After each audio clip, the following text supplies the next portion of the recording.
I am SK Jha and you are watching SK Jha classes। देखिए, आज का जो हमारी क्लास है वो हमारे आपका regarding the issue of share. Previous 2-3 class में हम लोगों ने वो कंपनी अकाउंट के बारे में पर्टिकुलरली रिगार्डिंग द इंट्रोडक्शन वगैरह देने का कोशिश की है। What is company, how they form, what is the type of company, ठीक है, what is share capital, the type of shares, type of share capital, balance sheet, note to account, ये जितने भी हमारा बेसिक टर्म्स हैं तो उसको हम लोग जानने का कोशिश की है। अब आज से जो हमारी क्लास शुरू होती है ये आपका फॉर द सॉल्विंग न्यूमेरिकल्स, ठीक है, जो हमारे न्यूमेरिकल हैं, how these numerical theory portion हमारा ऑलमोस्ट आपका कवर हो गया, ठीक है। जो लास्ट क्लासेस थी उसमें हमने वो सारे थ्योरी को कवर करने का कोशिश किए और you got the more than enough, ठीक है। अगर उसको आप बढ़िया से आप कर लिए होंगे तो आपका वो थ्योरी के लिए आपका एकदम आप रेडी हो गए हैं, ठीक है। और आपका एग्जाम में जो आपको particularly all these things are going to help you not only आपको in the examination to solve the MCQ जो मल्टी चॉइस क्वेश्चन आते हैं उसमें, बल्कि as well as to understand the आपको जो आने वाले आपका कंसेप्ट हैं और जो हमारा न्यूमेरिकल बनाएंगे तो उसको समझने में भी दे आर वेरी वेरी आपको हेल्पफुल, ठीक है। चलो, तो आज बात करेंगे इशू ऑफ शेयर। तो इशू ऑफ शेयर का मतलब क्या होता है कि नाउ द कंपनी वो सारा सेटअप कर लिया भाई, कंपनी बना लिए, आपका उसका मेमोरेंडम वगैरह तैयार कर लिए, रजिस्ट्रेशन कर लिए और उसमें आपका ऑथराइज कैपिटल वगैरह सारा हमने फिक्स कर लिया। Now we will have to arrange the capital. अब हमको पैसा चाहिए, तो पैसा कहाँ से आएगा? बाय इशूइंग द शेयर, हमको शेयर बेचना है।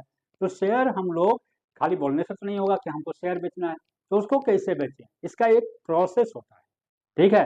तो आपको इशू ऑफ शेयर का मतलब जो होता है कि आपको make an offer, make an offer, कंपनियां जो हैं वो अपना प्रोस्पेक्टस के द्वारा क्या करते हैं, उसको रेड हिरन प्रोस्पेक्टस बोला जाता है, ठीक है, एक टर्म होता है रेड हिरन prospectus.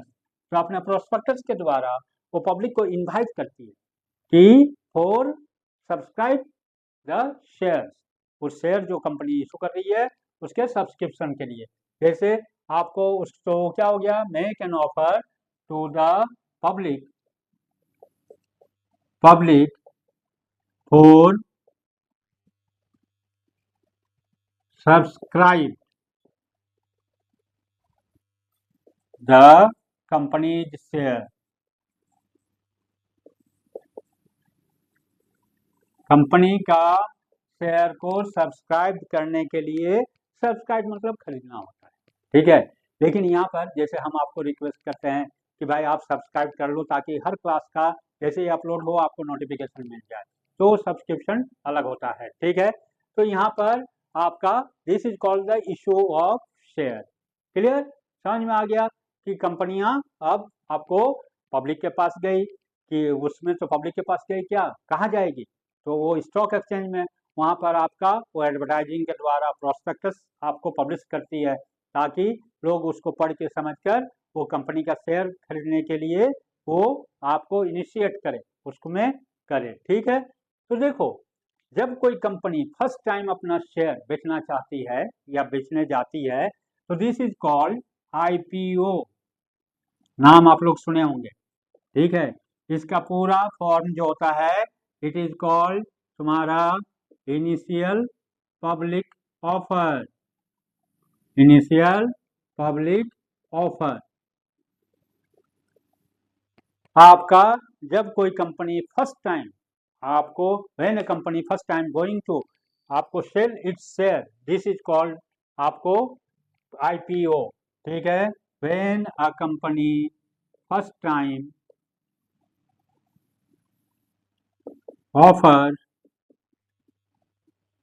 offers its share, its share to the public, to the public for subscription, subscription, ठीक है, इज कॉल्ड आईपीओ। तो इसको हम लोग क्या बोलते हैं, उसको आपको क्या बोला जाता है, आईपीओ बोलते हैं, is called IPO, initial public offer. क्या होता है समझ में आ गया। जैसे मान लीजिए कोई कंपनी आपका फर्स्ट टाइम इशू कर रही है, उसके बाद जो इशू होता है उसको आईपीओ आपको नहीं कहते हैं, ठीक है। फर्स्ट टाइम जब शेयर इशू करती है तो वो आपका इनिशियल पब्लिक ऑफर होता है। उसके बाद जो बाजार में आपका होता है, this is not IPO, this is the trading.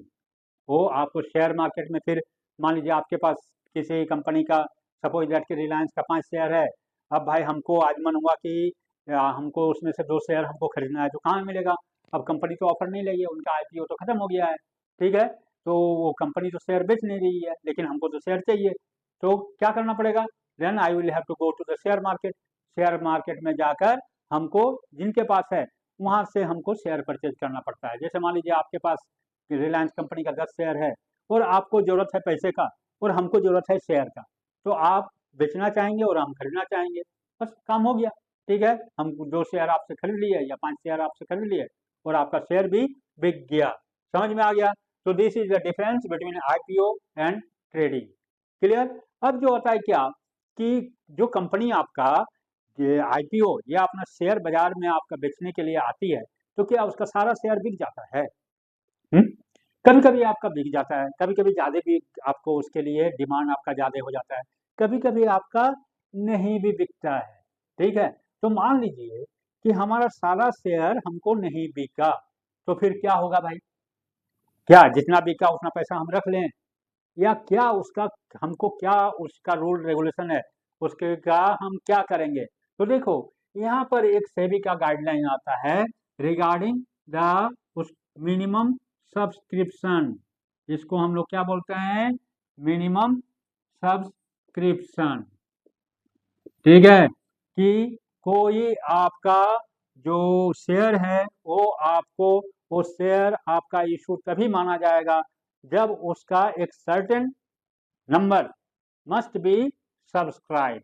तो नंबर क्या होता है, this is a minimum of 90% of the issue price, issue price जो आपका टोटल वैल्यू शेयर का, तो उसका कम से कम 90% जो है वो आपका within the due date, जो हमारा within must be subscribe before the closing date, before the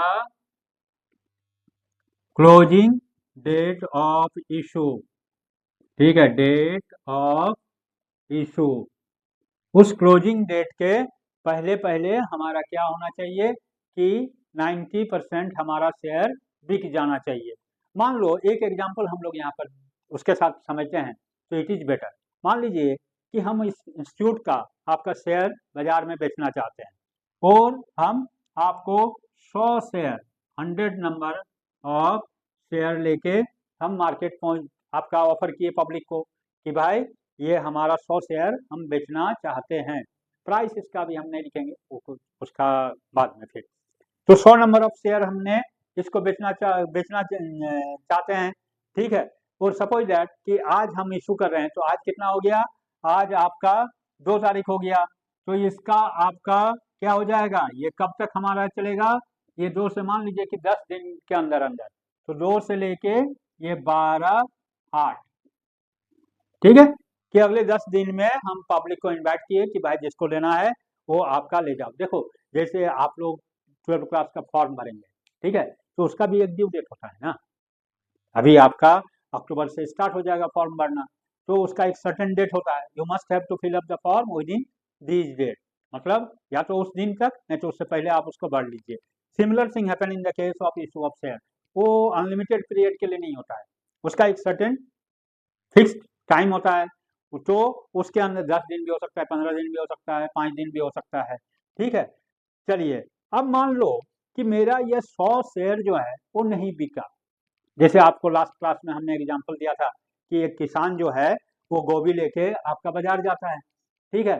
अब बाजार गया और उसका मान लीजिए 100 पीस गोभी लेके बाजार गया, तो कोई गारंटी है कि सारा बिक जाए, कभी कभी बिक जाता है, कभी कभी नहीं बिकता है। तो सपोज कि आपका इसका नहीं बिका, 100 में से 100 गोभी था उसमें से सिर्फ 80 गोभी बिका, तो क्या होगा भाई, उसका क्या होगा, वो पैसा रख लेगा या उस पैसे को वापस करना पड़ेगा। तो हमारा सेबी क्या बोलता है कि अगर आपका 90% से कम अगर आपका ड्यू डेट तक दिखता है तो you should have to be return the whole amount to the subscriber. जो भी आपका पैसा, जो भी आपका सामान या शेयर खरीदे हैं उनको पैसा वापस करना पड़ेगा। तो यहाँ पर मेरा कितना हो रहा है, 100 में से सिर्फ 80 आपका गोभी बिका, मतलब only 80% which is less than 90%। ठीक है, तो इसका मतलब क्या हो गया कि it should B return, it should B return, return to the subscriber, to the subscriber within 15 days, within 15 days of closing the issue, closing the issue मतलब इशू डेट के 15 दिन के अंदर अंदर, अगले 15 दिनों में ये सारा 80 रुपया जो आपको मिला है तो वो पैसा आपको वापस करना पड़ेगा। जैसे यहाँ पर मेरा एग्जांपल में हमने लास्ट डेट कब दिया, 10 तारीख को। ठीक है, तो 10 तारीख को मेरा क्लोजिंग हुआ, उसके बाद से 15 दिन, तो 10 और 15 कितना हो गया, मतलब आपको 25 अगस्त तक ये सारा पैसा आपको वापस करना पड़ेगा। ठीक है, समझ में आ गया। तो आईपीओ क्या होता है और आपको क्या है मिनिमम सब्सक्रिप्शन हमारा क्या होता है। I hope it is clear. चलिए अब हम लोग आगे बढ़ते हैं। ठीक है, अब देखो अब क्या होता है, कभी कभी हमारा शेयर जो होते हैं कि आपका, हम तो बेचने के सोच है लेकिन वहां पर हमारा जो पास्ट परफॉर्मेंस या ड्यू टू द गुडविल या जो रिपुटेशन है तो उसको लेकर जब बहुत सारे लोग, ज्यादा लोग आ गए उसको खरीदने के लिए, तब क्या होगा जी। ठीक है, देखो इसमें जैसे मान लीजिए कि हम एक एग्जांपल देते हैं। ठीक है, अब किसी चीज का तो एक मिनिमम आपका क्या होता है, एक आपका उसका कैपेसिटी होती है। ठीक है, सपोज कि मेरा ये आपका कोचिंग इंस्टीट्यूट है। ठीक है, अब भाई इसमें जो है कि इसका तो एक लिमिटेड कैपेसिटी है। अब लिमिटेड कैपेसिटी से अगर मान लीजिए कि ज्यादा बच्चे आ जाएंगे तो क्या होगा, हम तो बैठा नहीं पाएंगे। या उसी तरह से कंपनी क्या होती है कि मान लीजिए कि आपका 100 शेयर है। ठीक है, और लेने वाले पहुंच गए 150। ठीक है, एक कहावत है ना, एक अनार 100 बीमार। ठीक है, मतलब सप्लायर कम और जो उसका डिमांड है वो ज्यादा हो जाता है सर।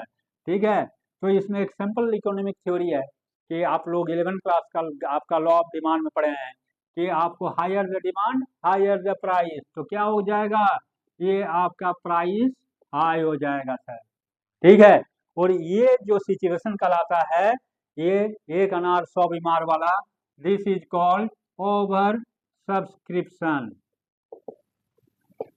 ठीक है, ये आपको क्या कहलाता है, ओवर सब्सक्रिप्शन। ठीक है, तो भाई हमारे पास तो 100 ही शेयर थे लेकिन लेने वाले पहुंच गए 150, तो क्या हो जाएगा, वो ओवर सब्सक्रिप्शन। अब उसका हम क्या करेंगे, तो उसका ट्रीटमेंट बाद में अगले क्लास। ठीक है, वो डिटेल्स जैसे ही हम लोग उसका आपका क्वेश्चन प्रॉब्लम सॉल्व करने के लिए आएंगे तो उसमें आपको इसका डिटेल प्रोसेस हम लोग बात करेंगे। चलिए अब जो होता है क्या, इसके कारण क्या होता है कि भाई हमारा डिमांड ज्यादा हो गया, तो आपका एक क्या होता है इकोनॉमिक लॉ के अनुसार, जब आपका डिमांड हमारा ज्यादा होता है तो इसका प्राइस भी हमारा क्या होता है, ये हाई हो जाता है। तो ये जब हमारा मान लीजिए कि हम सोचे थे कि भाई 10 रुपया में हम एक शेयर इशू करेंगे। ठीक है, लेकिन देखिए कि अरे यहाँ तो लोग मेरा शेयर लेने के लिए लाइन में खड़े हैं। ठीक है, सपोज कि इस इंस्टीट्यूट में हम 100 रुपया फीस है मेरा। ठीक है, अब आपका बच्चों को, आप लोगों को मेरा पढ़ाई आपका इतना आपका अच्छा लग रहा है कि आपके बहुत सारे आपके बच्चे आने लगे हमारे पास, तो मेरा क्या हो गया, मेरा क्लास का डिमांड बढ़ गया। मेरा क्लास का डिमांड बढ़ गया तो हम बोलेंगे ना ना, इसका मतलब मेरा फीस कम है, तो हम क्या करेंगे, फीस बढ़ा देंगे। तो ये आपको क्या होता है, यही आपका इकोनॉमिक थ्योरी बोलता है, हायर डिमांड तो हायर द प्राइस। और शेयर में क्या होता है, जब शेयर का दाम हम 10 रुपया नहीं सर, हम बोलेंगे ना ना ये हमको 12 रुपया दो। तो ये जो 2 रुपया हमने एक्स्ट्रा मांगा, दिस इज कॉल्ड प्रीमियम। इसको क्या बोला जाता है? प्रीमियम बोलते हैं। ठीक है, चलिए इसका डिस्कशन हम लोग आगे करेंगे, लेकिन जस्ट इसको जान लीजिए। समझ में आ गया? चलो, अब आपको क्या होता है, कभी कभी इसका उल्टा भी होता है। उल्टा मतलब क्या होता है? अब 100 शेयर है और बाजार में लेने के लिए जब हम शेयर इशू किए तो हमारे पास सब्सक्राइबर ही नहीं आ रहा है, ठीक है, कस्टमर ही नहीं आ रहे हैं। तो हम आपको सपोज कि 100 शेयर हैं और लेने वाले सिर्फ 80 हैं। तो जब आपका कोई चीज नहीं बिकता है, जैसे आप देखेंगे क्या कि बड़े बड़े मॉल या आपका शॉपिंग सेंटर वगैरह में जब आपका कुछ कपड़े वगैरह, जैसे खासकर जो आपका विंटर सीजन का जो कपड़े वगैरह होते हैं वो आपको फरवरी मार्च में आपको डिस्काउंट में मिलते हैं, ठीक है। उसी तरह से आपको क्या होता है, जो व्हाइट गुड्स जैसे मान लीजिए एसी कूलर पंखा वगैरह है, अभी ये गर्मी का सीजन पार हो जाएगा तो during November December these things same things are available on less price means in discount. क्यों होता है? क्योंकि यहाँ पर जो है, यहाँ पर भी आपका इकोनॉमिक थ्योरी काम किया करता है। क्या आपका काम करता है? यहाँ आपका डिमांड लो है, डिमांड आपका कम हो गया, हम 100 शेयर बेचने चले और सिर्फ 80 शेयर है, तो डिमांड लो हो जाने के कारण क्या हो जाता है, ये प्राइस भी आपको कम हो जाता है, ठीक है, डिस्काउंट ऑफर करने लगते हैं। तो शेयर में भी क्या होता है भाई, ये 10 रुपये का मेरा शेयर था, तो कंपनियां जब माल ही नहीं बिकेगी, हमारे पास स्टूडेंट ही नहीं आएंगे, तो 100 रुपया फीस रख के कोई स्टूडेंट ही नहीं आ रहा है, तो हम क्या करेंगे, चलो भाई 10 रुपया माइनस कर देते हैं, 90 रुपया, चलो और 10 रुपया माइनस कर देते हैं, 80 रुपया फीस। फिर भी अगर देखेंगे कि नहीं आ रहा है तो और 10 रुपया माइनस कर देते हैं, तो इसको बोला जाता है डिस्काउंट, ठीक है। तब 10 रुपया की जगह पर हम 8 रुपया में इस सामान को बेचने को तैयार हो जाएंगे। तो ये जो होता है ये हमारा क्या कहलाता है, डिस्काउंट कहलाता है। लेकिन रिमेंबर वन थिंग, शेयर में this is not allowed.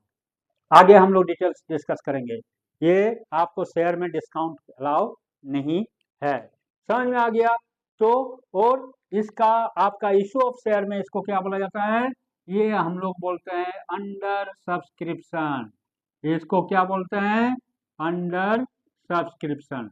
When the subscriber is less than the number of issued share, then it is called the under subscription, and when the number of subscriber is more than the number of issued share, then it is called over subscription। Details next topic में, ठीक है, जब उसका problem solve करेंगे तो वो हम लोग उसका डिटेल्स में बात करेंगे। क्लियर? यहाँ तक कोई प्रॉब्लम? चलिए सर, अब जो आता है क्या, how these shares should be reflected in the books of accounts. इसको हम लोग आपका बुक्स ऑफ अकाउंट्स में किस तरीके से इसको हम लोग शो करेंगे, तो दिस इज कॉल्ड आपका accounting treatment. Accounting treatment of share, ठीक है। तो देखो, शेयर जो कंपनियां इशू करती है वो आपको दो तरीके से, क्या होता है जी, पहला जो होता है आपको फॉर लमसम। लमसम का मतलब क्या होता है कि इसमें आपको एक ही बार में पेमेंट मांग लिया जाता है, ठीक है, एट ए टाइम। जैसे मान लो कि ये पेमेंट जो होता है at a time, one time payment, जिसको आप लोग ऐसे जान लीजिए, ठीक है, कि इसमें आपका one time payment, no credit no instalment. जैसे मान लीजिए कि हमारा 100 रुपया फीस है, तो भाई आपसे बोले कि ना ना नहीं, अगर आपको पढ़ना है तो यू विल हैव टू पे एट ए टाइम, आपको 100 रुपया एक बार में देना है, ठीक है। तो this is called issue of share for lump sum. अब दूसरा तरीका क्या होता है, जब देखती है क्या कंपनी कि ये भाई इसमें तो काम नहीं चल रहा है, तो कभी कभी कंपनियां जो होती है कि वो एक बार में पैसा नहीं लेकर वो पार्ट पेमेंट, जिसको इंस्टॉलमेंट पेमेंट बोला जाता है, वो आपका ऑफर करती है कि चलो भाई 100 रुपया, जैसे मान लीजिए कि आपको मेरा ही एग्जांपल हम देते हैं कि मान लीजिए 100 रुपया मेरा फीस है, तो हम देख रहे हैं क्या कि बहुत सारे बच्चों को आपको तकलीफ हो रही है वन टाइम पेमेंट में, तो चलो भाई, अरे बच्चे तो आ ही रहे हैं, आज नहीं तो कल तो फीस आपको दे ही देंगे, तो क्या हम क्या करते हैं कि चलो भाई अभी आप 50 रुपया दे दो, ठीक है, और अपना क्लास स्टार्ट हो जाएगा तुम्हारा, और बाकी आपका जो पैसा है उसके बाद आपका 1 महीना के बाद फिर 15 रुपया दे देना, अगले महीना फिर आप क्या करना 20 टका दे देना, और लास्ट में आपका प्री बोर्ड के पहले आप फिर से 15 रुपया दे देना। ठीक है, तो कितना हो गया, तो पहले 50 रुपया और फिर 15, 20 और 15, कितना हो गया आपको फिर से 50 टका, तो ये हो गया टोटल आपका 100 रुपया हो गया। This is called instalment. ठीक है, तो शेयर कभी कभी आपको इन इंस्टॉलमेंट भी इशू करती है कंपनी। ठीक है, क्लियर। चलिए, तो ये आपका ये 2 तरीका होता है। इसके अलावा भी जो होता है वो आपको क्या होता है कि आपका शेयर इशू करने का और इसका तरीका होता है, उसको हम लोग बोलते हैं क्या आपको, चलिए, terms of issuing shares.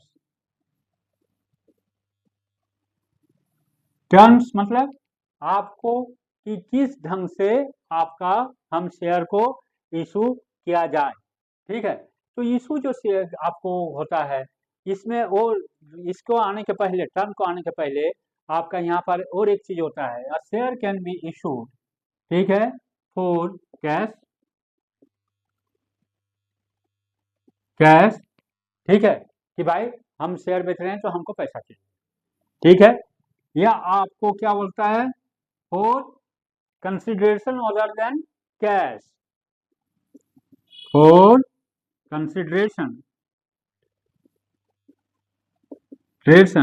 Other than cash. इसका मतलब क्या होता है कि कभी कभी कंपनियां क्या करती है कि भाई कि कोई आपका एसेट जब एक्वायर करती है, ठीक है, मान लीजिए कि हमको एक मोबाइल फोन लेना है, ठीक है, अब मोबाइल फोन लेना है, जेब में तो पैसा नहीं है, ठीक है, तो हमको लेकिन वो फोन तो हमको चाहिए ही चाहिए, तो कैसे हम उसका लेंगे, तो भाई हम क्या करते हैं कि आई ऑफर्ड हिम, वो जो पर्टिकुलर सप्लायर है, कि ठीक है आप मेरा शेयर ले लो, मान लीजिए 100 रुपया का मोबाइल फोन है, 10 रुपया का एक शेयर है, तो भाई हम तुमको 10 रुपया दे देते हैं, तो हमको मोबाइल दे दो, तो ये आपको कहलाता है for consideration other than cash. These are happened only in the case of acquiring some asset. जब कंपनी आपका कुछ एसेट आपको एक्वायर करने जा रही है, तो उस समय कंपनियां जो होती है वो आपको इस कंडीशन में भी शेयर इशू करती है। क्लियर, समझ में आ गया। चलो, अब आपका टर्म ऑफ इशू में जो होता है क्या कि the share can be issued, a share can be issued आपको एट पार। एट पार का मतलब क्या होता है, जितना का फेस वैल्यू आपको प्रीवियस क्लास में, लास्ट क्लास में हम लोगों ने उसका डिस्कशन आपका ऑलरेडी किए थे। ठीक है, कि तो आपको कि एट पर का मतलब होता है जो उसका face value, at face value, at face value. देखो, इसको समझने के लिए अभी तो हम लोग जब आपका बच्चे थे या स्टूडेंट थे, तो उस समय जो आपका हम लोग कभी पिक्चर वगैरह देखने के लिए सिनेमा हॉल जाते थे, ठीक है, तो वो अभी के जैसा मल्टीप्लेक्स या आपको क्या कहते हैं आपका नेटफ्लिक्स और ये ओटीटी और आपको पीवीआर वगैरह ये नहीं था। ठीक है, उस समय आपका ट्रेडिशनल जो सिनेमा हॉल बड़े बड़े पर्दे लगे रहते थे, और उसमें क्या होता है अभी भी कहीं कहीं आपको मिल जाएंगे वो सारी चीज़ें, और वो टिकट बहुत ही कम, दिल्ली वगैरह में तो 150 रुपया दाम था, और हम लोग जहाँ पर रहते हैं वहाँ तो और भी उसके कम दाम हैं, वो 10 रुपया से स्टार्ट होकर 50 रुपया आपका लास्ट हो जाता था। ठीक है, तो आपको नॉर्मली क्या होता है कि उस समय जब आप टिकट लेने जाते हैं तो जितना आपका उस टिकट का प्राइस है वो हमको मिल जाता है। ठीक है, तो वो कहलाता है एट पर। लेकिन आप अभी भी वो आपका सिस्टम लागू है कि जनरली जो न्यू फिल्म रिलीज होती है वो आपको फ्राइडे को होती है। ठीक है, तो किसी किसी में ये जुनून होता है, ठीक है, कि भाई हमको जैसे रिलीज होगा तो I must watch the first show. ठीक है, हमको आपको फर्स्ट डे का फर्स्ट शो देखना ही मांगता है, ताकि हमसे पहले कोई जन नहीं देख सके। तो उसमें क्या होती है कि जैसे फ्राइडे को मान लीजिए कोई फिल्म आपका आपको क्या होता है रिलीज हुआ, अभी तो भाई अभी एडवांस बुकिंग होती है, ऑनलाइन आप बुक कर लेते हैं। लेकिन आपको हमारे ज़माने में उस समय क्या होता था, तो ये ऑनलाइन सिस्टम तो था नहीं, तो हम लोगों को काउंटर पर जाना पड़ता था। और कभी अगर मान लीजिए कि कोई आपका ब्लॉकबस्टर पिक्चर है, जिसमें बहुत भीड़ चल रही है, हाउसफुल चल रहा है, तो वहाँ पर क्या होते हैं कि कुछ वहाँ पर ब्लैक मार्केटर रहते थे। ब्लैक मार्केटर मतलब जो टिकट को ब्लैक में बेचते थे। ब्लैक का मतलब क्या होता है कि भाई 10 रुपया या 50 रुपया का टिकट वो सेटिंग गेटिंग करके वहां से निकाल लेते थे, 10-20 टिकट। अब हम गए, अब भाई हमको तो उतना भीड़ मारा पीटा ये तो कर नहीं सकते हैं, ठीक है, तो बगल में खड़े हो जाते हैं। तो वो क्या होता है, वो चुपके से हम लोग के पास आते थे, बोलते थे 10 का 20, 10 का 20, 10 का 20, 10 का 20, मतलब कि आपका भाई 10 रुपया का टिकट 20 रुपया में अवेलेबल है। If you want to purchase it, then you should have to go or you should have to pay। ठीक है, तो यहाँ भी यही होता है सर, 10 का 20, 10 का 20, 10 का 20, this is called premium.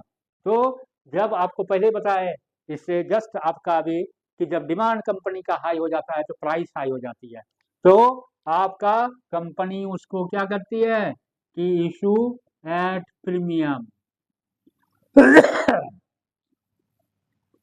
Issue at premium. समझ में आ गया, सिनेमा हॉल का टिकट ब्लैक में बिकता है, ये शेयर भी ब्लैक में बिकती है, ठीक है, लेकिन वो इलीगल था, ये आपका लीगल है। तो ये जो प्रीमियम है, जो अभी हमने बात किया कि जब प्राइस उसका फेस वैल्यू से ज्यादा I will when it will be paid, then the extra amount is called the premium. आपका जब आपका 10 रुपये का सिनेमा हॉल का टिकट हम 15 रुपया में खरीदते हैं, तो जो 5 रुपया हमने एक्स्ट्रा पेमेंट किया वो आपको क्या कहलाएगा, वो हमारा प्रीमियम कहलाता है। क्लियर, समझ में आ गया। अब कभी कभी क्या होता है कि देखो, जैसे उस समय भी एग्जांपल दिए हम कि जब कोई सामान नहीं बिकता है तो उस पर आपको क्या मिलता है, उसमें आपको डिस्काउंट मिलता है, ठीक है। जैसे अभी एग्जांपल दिए कि विंटर क्लोथ को अगर हम समर सीजन में खरीदेंगे, वी गॉट द डिस्काउंट, या जिसको ऑफ सीजन बोला जाता है, मतलब जब उसका डिमांड कम हो जाता है, तो उस समय जब हम खरीदते हैं तो हमको क्या होता है कि वहां से आपको सेलर के तरफ से हमको various type of discount offer किया जाता है। Same thing happen in this case, a share can also be issued आपको ऑन डिस्काउंट, ऑन डिस्काउंट, ठीक है। कि आपका डिस्काउंट का मतलब क्या हो गया कि एट पर में क्या होता है भाई, 10 रुपये का शेयर है तो 10 ही रुपया में मिल रहा है। प्रीमियम में क्या है कि 10 रुपये का शेयर हमको 15 टका में मिल रहा है, और डिस्काउंट में क्या होता है, 10 रुपये का शेयर हमको 8 रुपया में मिलता है। क्लियर, समझ में आ गया। जस्ट ए मिनट, रुक जाओ, ठीक है।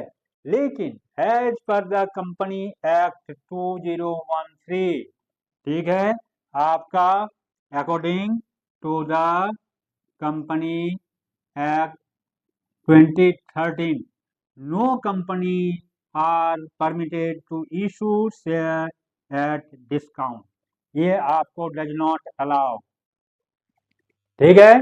आपको पहले आपका था 2013 के पहले जो हमारा पुराना कंपनी एक्ट 1956 है, उसके अनुसार आपका कंपनियां जो हैं they can issue share at discount. लेकिन 2013 जो कानून आपका 2014 से लागू हुआ, तो after 2014 no company is permitted to issue share, ठीक है, to the public at discount. Clear, तो इसका आपका हमारे पास कोई काम नहीं है, ठीक है, ये हमारा इरिलेवेंट है। लेकिन डिस्काउंट में कभी कभी इशू किया जाता है, उसमें आपको क्या होता है, एक्सेप्ट आपको पहले जो हमने बताया था क्या, sweat equity share, sweat equity share, these can be issued आपको ऑन डिस्काउंट। स्वेट इक्विटी किसको, वो डिस्कस हम लोग ऑलरेडी कर चुके हैं, जो आपको डायरेक्टर या एम्प्लॉइज को इशू किया जाता है, तो वो आपको डिस्काउंट में ये कंपनियां इशू कर सकती है। इसके अलावा भी जो फॉरफिटेड शेयर है, अभी हम लोग आगे पढ़ेंगे कि फॉरफिटेड शेयर के बारे में, तो जो फॉरफिटेड शेयर है उसको इट कैन बी री इशूड एट डिस्काउंट, ठीक है, तो उसको भी हम लोग डिस्काउंट में री इशू किया जा सकता है। उसका डिटेल्स जब हम लोग आएंगे वहां पर फॉरफिचर ऑफ शेयर में, तो उस समय हम लोग बात करेंगे। तो समझ में आ गया। तो आपका ये टर्म ऑफ इशू क्या होता है? A company can issue share at par, मतलब आपको at the same price of the face value, at premium मतलब higher price of the face value, और आपको डिस्काउंट तो अलाउ ही नहीं है। क्लियर? चलो सर,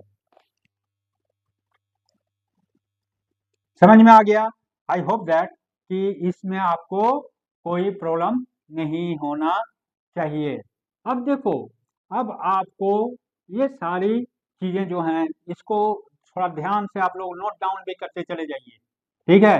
क्योंकि ये आगे अगर इसका कंसेप्ट अभी यहाँ पर आप नहीं क्लियर करोगे तो it is quite impossible to solve the numericals. जो न्यूमेरिकल्स हैं वैसे बहुत ईजी हैं। देखो, आपका आप पार्टनरशिप वगैरह में या अभी तक आपने जो पढ़ा है अकाउंट्स में, यू फाइंड दैट कि it is easy against the account of class 11। 11 class से आपको क्या है कि 12 का अकाउंट जो होता है वो इजी है। 11 क्लास में आपको लेंदी प्रॉब्लम आपको बनाना पड़ता था। जनरल एंट्री कीजिए, लेजर बनाइए, ट्रायल बैलेंस बनाइए, फिर आपका पीएल अकाउंट बनाइए, ट्रेडिंग अकाउंट बनाइए, तब आपका बैलेंस शीट बनेगा। ठीक है, यहाँ पर नहीं सर, इसमें मोस्टली आपको जनरल एंट्री करना पड़ता है, यहाँ भी आपको जनरल एंट्री करना पड़ता है, और थोड़ा बहुत आपको नोट टू अकाउंट वगैरह आपका बनाना पड़ता है। ठीक है, और जनरल एंट्री भी बहुत इजी है, आप देखेंगे एकदम आपका easily it will be solve. और इसमें जैसे मैं आपको in my very first class as I told you that कि it is nothing impossible to got the आपको मैक्सिमम फ्रॉम दिस पेपर। इसमें आपको इस टॉपिक से आपको जो मैक्सिमम है उसको पाना कोई भी असंभव बातें नहीं है। चलिए, आगे बढ़ने के पहले हम लोगों ने क्या देखा कि जब आपका a share can be issued at premium, ठीक है, तो जब आपको शेयर को हम आपको can be issued at premium, ठीक है, तो when a share issued, a share आपका इशूड एट प्रीमियम, तो जब कोई शेयर आपका प्रीमियम पर इशू कर होती है, प्रीमियम मतलब जैसे अभी आपने बताया कि ₹10 का शेयर को हम क्या करते हैं कि आपका 15 रुपया में इशू करते हैं।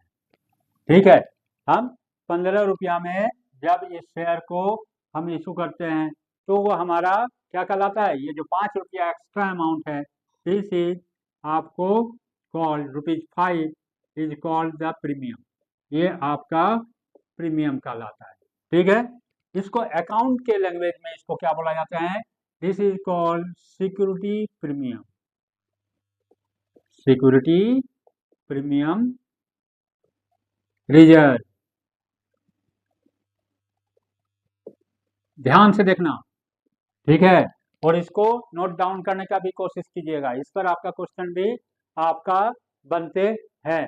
तो ये क्या कहलाता है, जो हमारा एक्स्ट्रा अमाउंट है, this is called security premium reserve, इसको शॉर्ट में हम लोग लिखेंगे SPR। यहाँ पर हम लिखेंगे, आप लोग मत लिखना, ठीक है, क्योंकि फिर वहाँ पर थोड़ा एग्जाम में गड़बड़ हो जाएगा। मैं भी कि जो इन्विजिलेटर है वो डिडक्ट सम मार्क्स और नहीं भी, कुछ नंबर कट भी सकते हैं, नहीं भी कर सकते हैं, वो डिपेंड करता है अगले के ऊपर, लेकिन आप लोग पूरा लिखिएगा। तो ये जो सिक्योरिटी प्रीमियम रिजर्व है, तो ये तो पैसा भाई 5 रुपया जो हमको एक्स्ट्रा मिला, इसका इस पैसे को हम क्या करेंगे, या where it should be reflect in the books of account, books of account में ये इसको हम लोग कहाँ पर दिखाएंगे। ठीक है, तो देखो आपका इट्स शोन एज ए, हम लोग जो बैलेंस शीट बनाए, तो बैलेंस शीट में आपका इक्विटी एंड लायबिलिटी के अंडर में जो फर्स्ट टर्म था share holders fund, share holders fund में पहला था क्या कि शेयर कैपिटल, और उसके बाद क्या था रिजर्व एंड सरप्लस। ठीक है, याद है, नहीं तो कॉपी पलटो आपको मिल जाएंगे।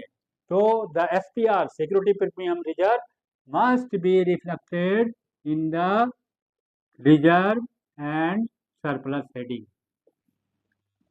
इसको हम लोग as a reserve and surplus के रूप में इसको शो करते हैं। समझ में आ गया?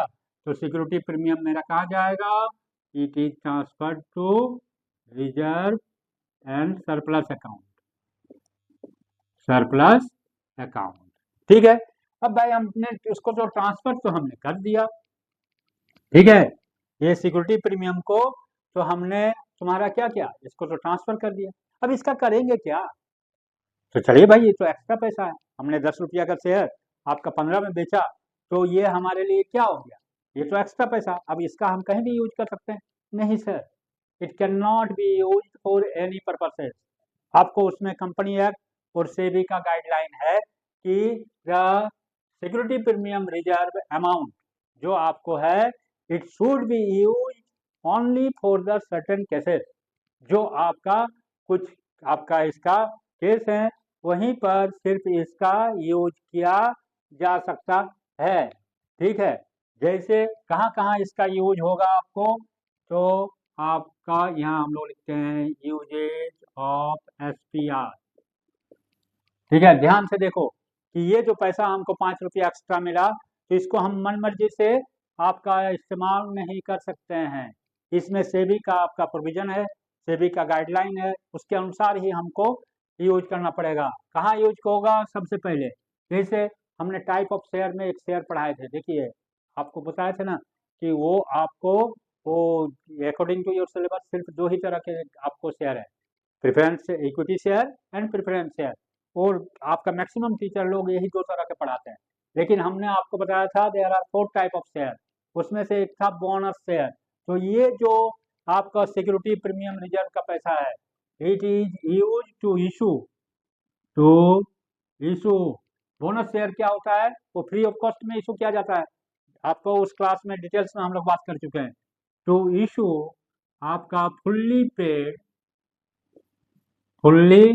पेड बोनस शेयर्स कर दो। ठीक है, तो इसका पहला जो यूज होता है वो भाई हमने आपको कुछ समय बोले कि फ्री में देते हैं, तो फ्री में देते हैं तो उस शेयर का पैसा गया कहाँ, कहाँ से उसको मेकअप करेंगे, तो यहाँ से हम लोग उसको मेकअप करते हैं। नेक्स्ट जो होता है, फिर उसी क्लास में चले जाओ, उसमें हमने आपको बताया था क्या कि द प्रिलिमिनरी एक्सपेंसेस, जो वो खर्च जो आपको काम शुरू के पहले, before the commencement of the business, business का स्टार्ट होने के पहले जो खर्चा होती है, वो खर्चा हम कहाँ से मेकअप करेंगे, तो यहाँ से मेकअप होता है। ठीक है, तो रिटेन ऑफ आपका preliminary expenses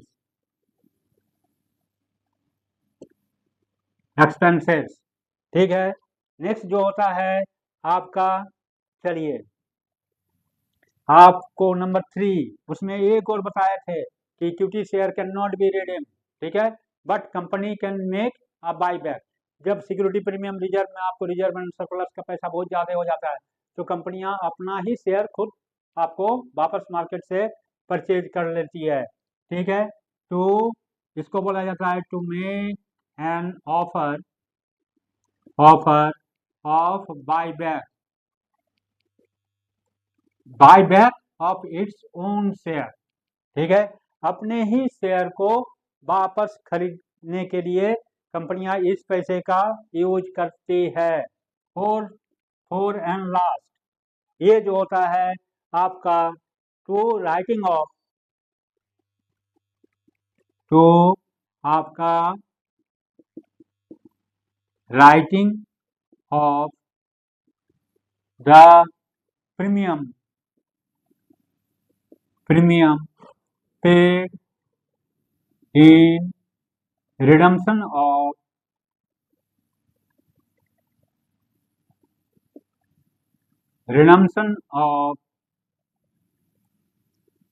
debenture and preference share,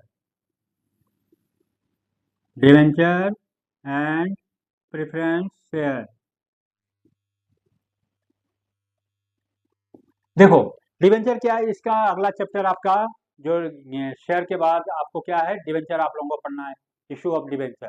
ठीक है, उसमें आप डिटेल्स जानेंगे। तो यहाँ डिवेंचर को जब हम लोग रिडीम्ड करते हैं, तो उस समय आपका प्रीमियम पर भी रिडीम्शन हो सकता है। प्रीमियम मतलब मान लीजिए 100 रुपया का डिवेंचर था खरीदने के समय, जब हम वापस कर रहे हैं, जब डिवेंचर होल्डर को पेमेंट कर रहे हैं, तो उस समय मार्केट वैल्यू डिबेंचर का बढ़ गया और या आपका इशू का टर्म ही कुछ ऐसा रहता है कि उस समय हमको उसका 100 रुपये का 120 125 रुपया देना पड़ता है।